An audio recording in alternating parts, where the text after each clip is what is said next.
മുതലാളി എന്താണോ? മുതലാളി, ഇനി മുതൽ സ്പിരിറ്റ് കൊണ്ടുവരാൻ കാർ ഉപയോഗിച്ചാൽ മതി. അതിനിപ്പോ എന്താ ഉണ്ടായത്? ഇവിടെ പുതിയതായിട്ട് ഒരു എക്സൈസ് ചാർജ് എടുത്തിട്ടുണ്ട്. ഒരു പെണ്ണാണ്. അവരാരോടും കൈക്കൂലി വാങ്ങിക്കില്ല. കൈക്കൂലി വാങ്ങിക്കില്ലെന്നോ? എന്താ അവളുടെ പേര്? ഇൻകിലാബിന്റെ പുത്രി എന്നാണ് അവരെ നാട്ടുകാർ വിളിക്കുന്നത്. എന്ത്? ഇൻകിലാബിന്റെ പുത്രിയോ?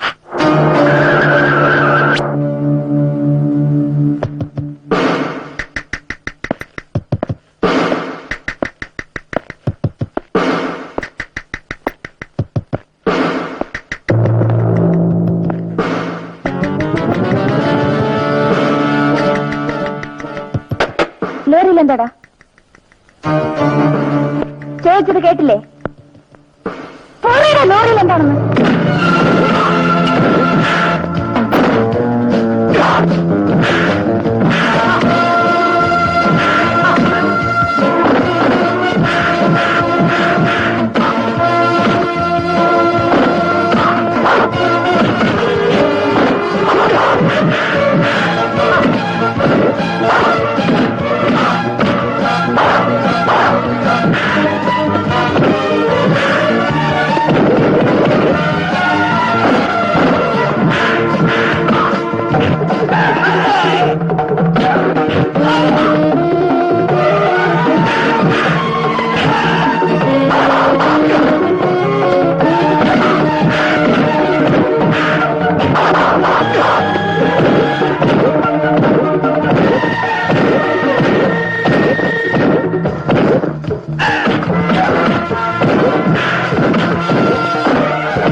വണ്ടി സ്റ്റേഷനിലേക്ക് കൊണ്ടോ.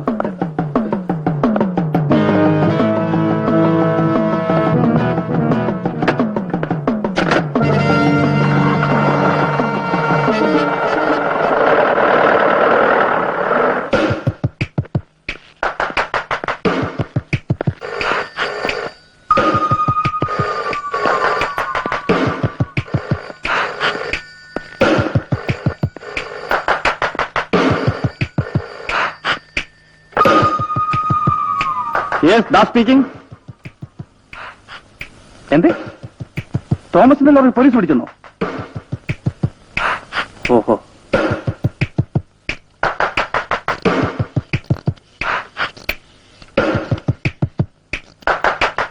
ഹലോ, മിനിസ്റ്റർ അല്ലേ? ഞാൻ ദാസാണ്. Good morning sir. എന്റെ ഒരു ലോറി പോലീസ് പിടിച്ചു. സ്പിരിറ്റ് കയറ്റിക്കൊണ്ടെന്നാ. പുതിയ എസ് ഐ ആണ്, പെണ്ണാണ്. ആ ഡ്രൈവർ നമ്മുടെ ഒരു പാർട്ടിയാണേ. തെരഞ്ഞെടുപ്പ് കാലത്ത് ചാക്കോച്ചിന് വേണ്ടി ഒരുപാട് ബുദ്ധിമുട്ടിട്ടുള്ള ആളാ. അതൊക്കെ പ്രത്യേകം പറയണോ? ഞാൻ കൊടുത്തേക്കില്ലേ? ആളൊന്ന് ഇന്ന് തന്നെ വിട്ടേക്കണേ. ഓക്കെ. ഓയ്,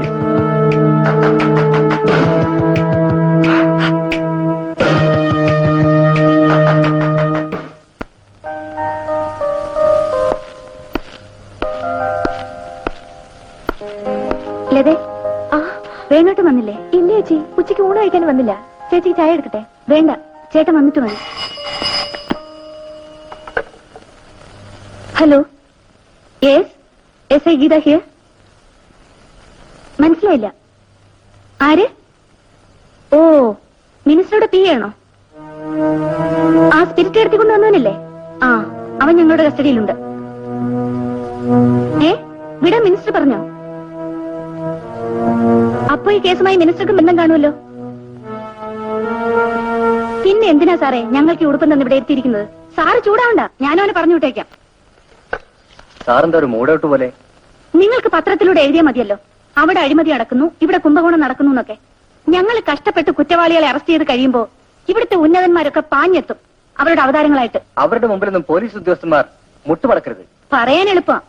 ഇന്ന് സ്പിരിറ്റ് കടത്തിക്കൊണ്ടുവന്ന ഒരു ലോറി ഞാൻ പിടിച്ചു. അത് വിട്ടുകിട്ടണമെന്ന് ഇപ്പൊ മന്ത്രി വിളിച്ച് പറഞ്ഞിരിക്കുക. ഇവരെയൊക്കെ തെരഞ്ഞെടുക്കുന്ന പൊതുജനങ്ങളെ വേണം പറയാൻ. നാളത്തെ പത്രത്തിൽ എഴുതിക്കോ, പോലീസ് അഴിമതിക്ക് കൂട്ടുനിന്ന്. അങ്ങനെ കളിയാക്കൊന്നും വേണ്ട. പോലീസുകാർ തള്ളിക്കളഞ്ഞ പല കേസുകളും ഞങ്ങളുടെ പേനയുടെ കഴിവുകൊണ്ട് തെളിയിക്കപ്പെട്ടിട്ടുണ്ട്. എന്നാ നാളെ മുതൽ ഈ ഉടുപ്പ് ഇട്ടുകൊണ്ട് നിങ്ങൾ നടന്നോ? അതിന് എന്റെ നേരെ ചൂടാന്ന് എന്തിനാ? ഇത് പോലീസ് സ്റ്റേഷനല്ല, വീടാണ്. വേണുവേട്ടൻ എന്താ എത്ര താമസിച്ചത്? സ്നേഹത്തോടെയാണോ ചോദിക്കുന്നത്? അതെന്താ? അല്ല, ഭാവം കണ്ടെത്തോന്നും കള്ളന്മാരെ ചോദ്യം ചെയ്യാണെന്ന്. മതി കളിയാക്കിയത്. പോലീസ് ഡ്രസ് ഇട്ടുകൊണ്ട് ഇതൊന്നും ചെയ്യാൻ പാടില്ല, അറിയാമോ? ഉത്തരവ്. ഞാൻ കോടീശ്വരനൊന്നും അല്ലടോ. അതൊക്കെ എന്റെ ശത്രുക്കൾ പറഞ്ഞു വരുന്ന കിംവദന്തിയല്ലേ. പിന്നെ മായേ, ആ എക്സ്പോർട്ട് ലൈസൻസിന്റെ കാര്യം ഒന്ന് ശരിയാക്കണം. ഒന്നോ രണ്ടോ കൊടുക്കാം, എത്ര വേണമെങ്കിലും കൊടുക്കാം. മിസ്റ്റർ ചൗധരി സെക്രട്ടേറിയറ്റിൽ ഒരു താപ്പാനിയാ. മായ ഒന്ന് മനസ്സ് വെച്ചാൽ നടക്കാത്ത കാര്യമുണ്ടോ? Okay, see you evening. By.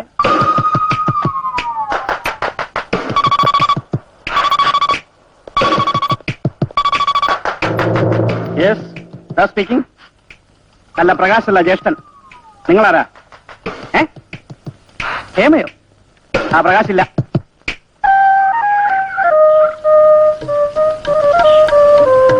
ഏതായാലും ഹേമ, ചേട്ടന് ഫോൺ ചെയ്തത് വളരെ തെറ്റായിപ്പോയി.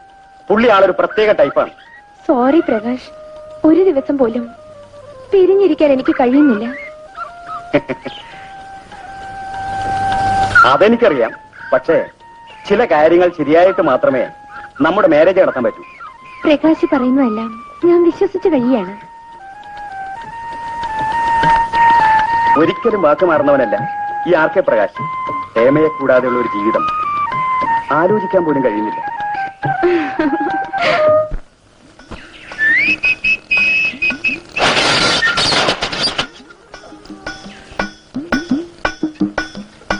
ഉണ്ടോ? എന്തുണ്ടോന്ന്? ചരക്ക്. സണ്ണി പറഞ്ഞു സെബാസ്റ്റ്യന്റെ ചരക്കുണ്ടെന്ന്. ചരക്കുണ്ട്, പക്ഷെ അല്പം വില കൂടുതലാ. അത് സാരമില്ല. ഞാനേ ബ്രാൻഡി കച്ചവടം നിർത്തിയിട്ട് ബ്രൗൺ ഷുഗർ തുടങ്ങാമെന്ന് വിചാരിക്കുന്നു. ഇപ്പൊ അതിന് നല്ല കോളാ. ഈ കച്ചവടം സ്വല്പം അപകടം പിടിച്ചാണ്. അപ്പൊ കുട്ടപ്പൻ വൈകിട്ട് 6 മണി കഴിഞ്ഞ് ഇവിടെ വന്നാൽ മതി. ചരക്ക് ഇടുക്കിയിൽ നിന്ന് വരണം. കള്ളം പറയാതെ, അതാ പോക്കറ്റിൽ ഇരിക്കുന്നല്ലോ. ഇല്ല, ഇത് മറ്റവനെ തൂക്കാനുള്ള ത്രാസ. അപ്പോ കൃത്യം ഞാൻ വൈകിട്ട് 6 മണിക്ക് ഇവിടെ വരാം. എന്റെ പൊന്ന് സെബാസ്റ്റ്യൻ, അത് പുറത്ത് ആരോടും പറയരുത്. ഞാൻ അകത്തായി പോവും. കുട്ടപ്പൻ പറയാതിരുന്നാൽ മതി. ഞാൻ ഒരു കാരണവശാലും പറയില്ല. ഓക്കെ? പിന്നെ ഫോഴ്സ് ചെയ്താ ഞാൻ അറിയാതെ പറഞ്ഞു.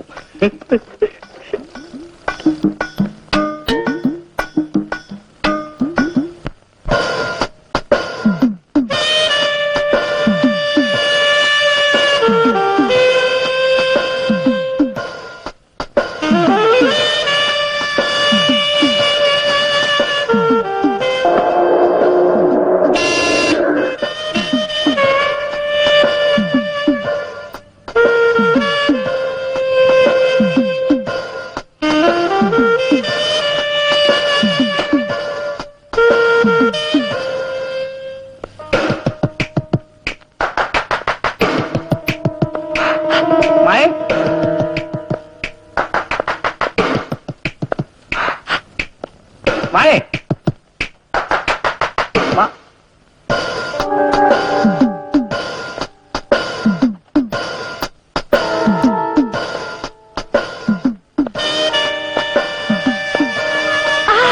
ഒന്ന് വിടൂ. എന്താ കാണിച്ചു പോയോ?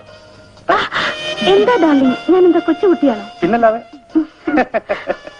അതിരിക്കട്ടെ, മായക്ക് വീടെല്ലാം ഇഷ്ടപ്പെട്ടു? ഫർണിച്ചേഴ്സ്, ഫ്രിഡ്ജ്, TV എല്ലാം ഇഷ്ടപ്പെട്ടു.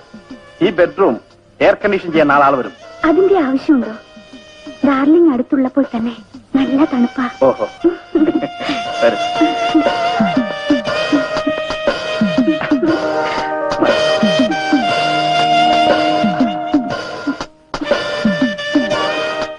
കറണ്ട് പോയല്ലോ. അതേ, ലോഡ് ഷെഡിങ്ങാ. ആ, സാരേ. ഞാൻ പറഞ്ഞ കാര്യങ്ങളെ കുറിച്ച് നളഞ്ഞ ഒന്നും മിണ്ടുന്നില്ലല്ലോ. എന്താ എന്നെ ഇഷ്ടമല്ലേ? ഇഷ്ടമല്ലെങ്കിൽ ഞാൻ സണ്ണിയുടെ വരുമായിരുന്നോ? വരവും പോക്കും കൊണ്ട് കാര്യമില്ലല്ലോ. മാസങ്ങളായി ഞാൻ ചോദിക്കുന്ന ചോദ്യമാണ്. സണ്ണിക്ക് എന്താ വീട്ടിൽ വന്നൂടെ? നളിനിയുടെ വീട്ടുകാർക്ക് സമ്മതമില്ലെങ്കിലോ? സമ്മതമാണെങ്കിലോ? കമാ, ഞാൻ പണക്കാരനല്ല, പക്ഷേ MSc റാങ്ക് ഹോൾഡറാണ്. ബോംബെയിൽ എത്തിയാൽ ഉടനെ എനിക്ക് ജോലി കിട്ടും. 3000 സ്റ്റാർട്ടിംഗ്. ബോംബെയിൽ നിന്നും എന്റെ ബ്രദർ അയച്ച ലെറ്റർ നളിനി കണ്ടില്ലേ? കണ്ടു. പക്ഷെ ആരും അറിയാതെ ഒളിച്ചോടാൻ എനിക്ക് പേടിയാവുന്നു സണ്ണി. പേടിച്ചു നിൽക്കുന്നവരാരും ഉയരങ്ങളിൽ എത്താറില്ല. സണ്ണി അങ്ങോട്ട് കയറാൻ പോവാ? പിന്നല്ലാതെ. അതിനു മുമ്പ് നമുക്കൊരു തയ്യാറെടുപ്പ് നടത്താം.